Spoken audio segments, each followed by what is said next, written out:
We begin with a spin with Roman Stubbs, who joined us to talk about the Terps. So Maryland wins, 52-13 last week, but we know who they played. So what's the general reaction about what the Terps did in that debut performance for their new head coach?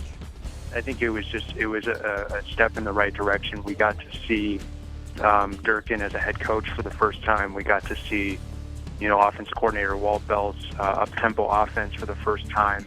And it was a really clean game for them. I mean, they didn't have any turnovers. They only had 2 penalties, and they didn't have any major injuries. And so it was the kind of, I think, first performance that was expected, but also, it was executed well. And I think, Durkin was credited for that. And I think people will remember, him taking that first step as a positive one.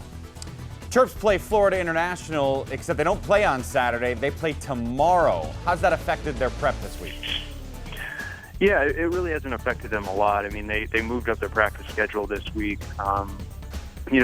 Durkin had built in all of these really intense practices during fall camp, in the boiling heat up here in the Washington area. And he had done that knowing that, they have 2 straight trips to Florida and they're going to be in, really uncomfortable conditions heat-wise. Roman, thank you. From DJ over to Chris Ash.